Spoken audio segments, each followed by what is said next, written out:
So hey guys, welcome to another Warframe video, and today I want to talk a little bit about elite crew members, which is the final rank in the command intrinsics that we finally got with the Sisters of Parvos update. This took me longer than it should to get, considering that I mostly play solo, but I was mostly just like, you know what, I'll get it when I get it. So let's check it out. So the way this works is once you get the final command intrinsic and you go to Ticker, you will have access to some extra crew members that you can hire from him. You can still hire standard crew members, but you will see that at the top you have far more expensive crew members that you can get. Now, these elite crew members have the same randomized stats as the normal one. What's special about them is that each one of them has a special trait that's associated with their highest stat. Also, don't be too alarmed by the egregious prices of the elite crew members. The reason they cost so much is because 3 out of the 4 elite crew members that were on offer here were associated with syndicates that didn't like me very much, so there was a massive tax associated with hiring them. But that doesn't mean they are cheap. The cheapest I was able to get was 950,000 credits as well as some additional resources, and that was from a syndicate that does like me, so there was a discount. So yeah, even if you hire an elite crew member from a syndicate you are actively working with, or at least you're representing them with a sigil, it's still not going to be super cheap. Now, as I've mentioned already, the only special thing about these elite crew members is that they have a bonus trait that's based on their highest stat. The ones for piloting are pretty straightforward. It simply gives the crew member a 25% bonus speed for either Vidar, Lavan or Zetki engine, so you either have to pick the right engines for your crew member or the right crew member for your engines,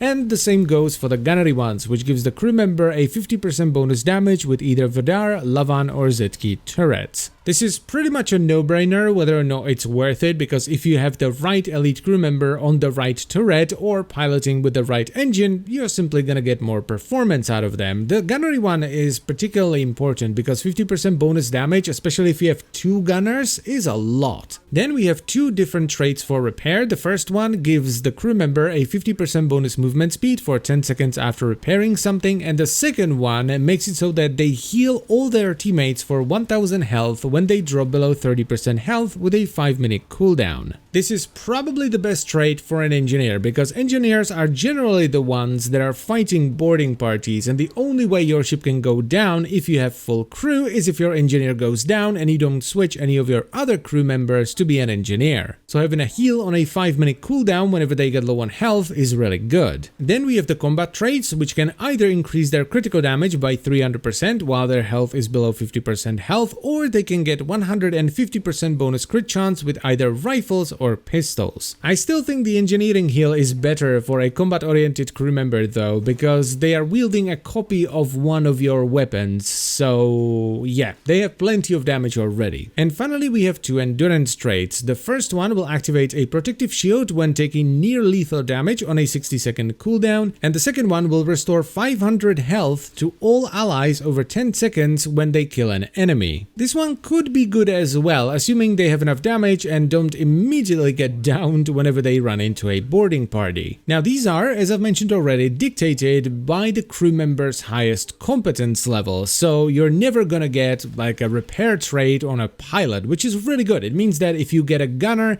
his trait is gonna be increased damage with turrets. Now this means that if you're like me and you mostly play solo and you have the money and of course the intrinsics, because it is the final rank, so it is 512 intrinsics, there is no reason not to use the elite crew. They're simply better than everything else. Now you could argue that Kuvaliches and Sisters of Parvos are better defenders if you convert them to your side, but while that might be true, they are honestly just useless. They are good defenders, yes, but they don't have any competency points, you can't change their weapons, you can't alter their appearance, and you can't assign them to be anything other than a defender. But who is honestly going to run a defender on their Railjack when he can have an engineer, right? Engineers do the same things that defenders do, but they also keep your ship in one piece. I feel like they either need to do something with the defender role, so defenders are actually useful on the Railjack, or they need to give Kuvaliches and Sisters their own specialization, so you can actually use them on your ship. But anyway, that's pretty much all there is to this new system, so I thank you very much for watching as always, guys. I would love to know what you think about the elite crew members, so please let me know in the comment section down below,